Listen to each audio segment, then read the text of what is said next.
કયા નમસ્કાર મિત્રો, હું છું દિનેશ ગોહિલ અને આજે હું તમારી સામે એક એવો ગંભીર વિષય લઈ આવ્યો છું કે જે આંકલાવ તાલુકાના જીવાદોરી સમાન મહીસાગર નદી સાથે જોડાયેલો છે।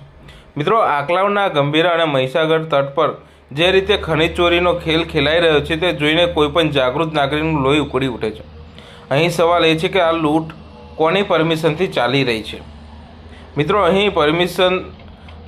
અહીં પરિસ્થિતિ જોતાં હવે કંઈ બાકી નથી રહેતું, કારણ કે સ્થાનિક નેતાઓ તો ખરા જ, પણ જોડે જોડે સરકારી અધિકારીઓની પણ મિલીભગત હોય તેવું સ્પષ્ટ જોઈ શકાય છે। શું આ અધિકારીઓ આંતડા છે?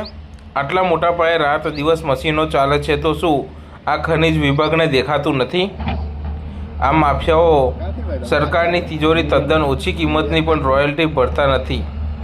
જનતાની મિલકત લૂંટાય છે, નદીના ચીરા પડે છે અને સરકારને વળતરના નામે શું મળે છે?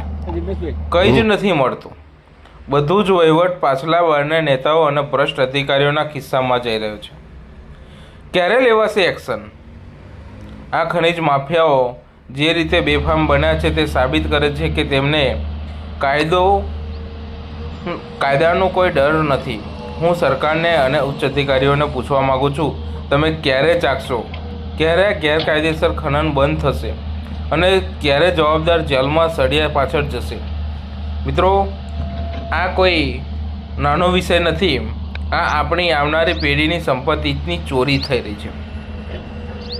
વિડીયોને આપ સ્પષ્ટ જોઈ શકો છો કે જે રીતે રહીને અત્યારે મોટા મોટા ડમ્ફર દ્વારા રેતી ખનન કરી રહ્યા છે, ત્યારે આ અધિકારીઓને ફરી કહેવા માગીશ કે અહીંયા કાયદેસરની કાર્યવાહી કરવામાં આવે।